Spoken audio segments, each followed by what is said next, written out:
You're watching Smart Skirts, a dating game where you might actually learn something. Today's topic...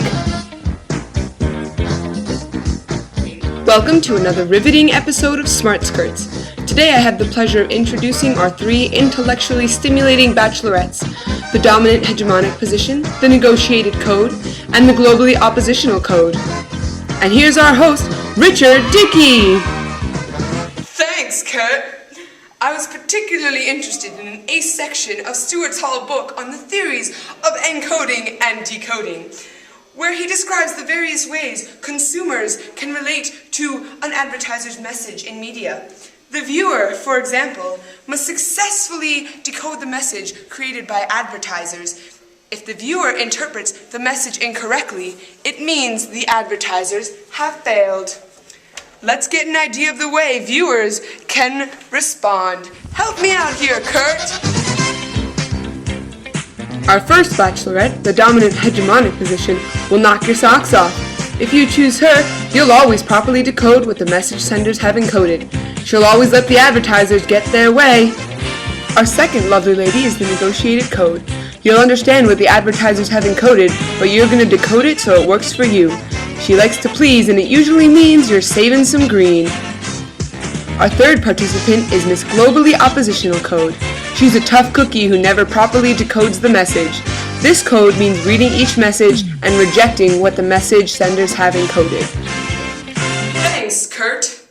Now, some of you folks might be wondering just why I got to reading Mr. Hall's dynamite essay.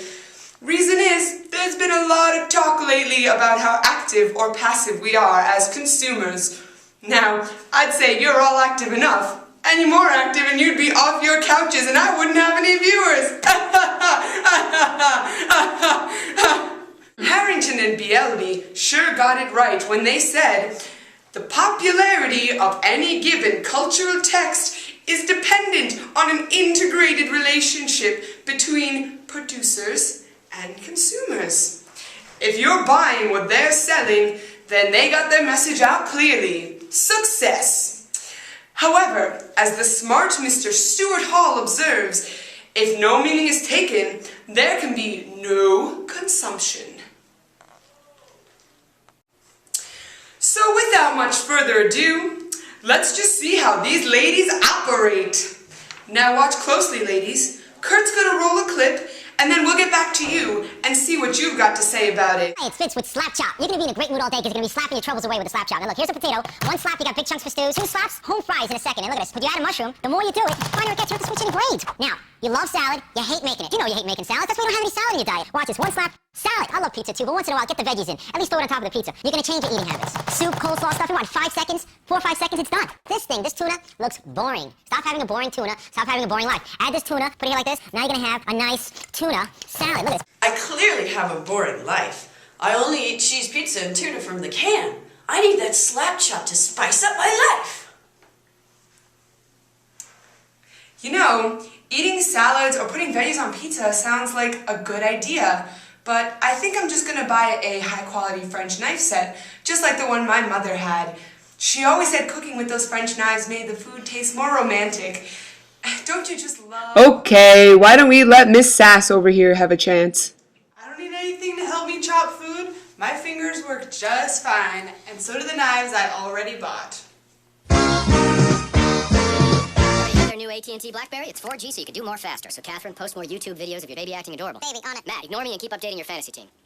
Huh? Jeff, play a game. Triple boosting now, sir. Dennis, check in everywhere you go on Foursquare. That's Mayor Dennis of the water cooler. You're the best. Liz, rock out to Pandora. Oh, no, I'm an only child. Well, Nick, you shouldn't even be here. You can do everything from the golf course. Good? Good. This phone looks fantastic! I can do so many things at work that have no relevance to my job. Oh, and I can upload those cat videos I love. I guess this phone is okay, but I'm not much into cat videos. When my old contract is up, I'll probably just get another non-smartphone. I don't really need all those gadgets, but I do love listening to the internet radio. Good thing my computer is so... Next!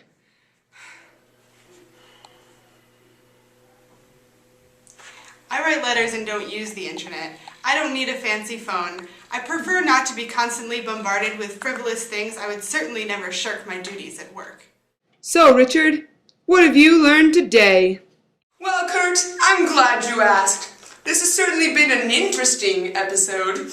And while I don't think I'll be taking any of these lovely ladies home with me, I know, I'm sorry.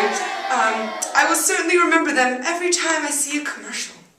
Miss Dominant Hegemonic Position with her go-get-'em attitude, Miss Negotiated Code with her great ability to negotiate, and Miss Globally Oppositional with her, thriftiness? It looks like that's all we've got time for today. Thanks to our support in the American Studies Department and Media Services at Skidmore, and especially thanks to my peers for hitting us up on YouTube. Good night, good luck, and good laughs. Okay, can we try that one more time? Sorry, I must have I look like my dad. say that you're a smart person. It's a little sore. It's a little sweaty.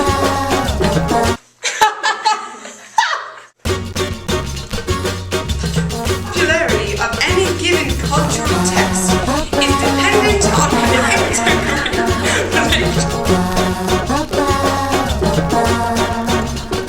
Okay, Tom Selleck.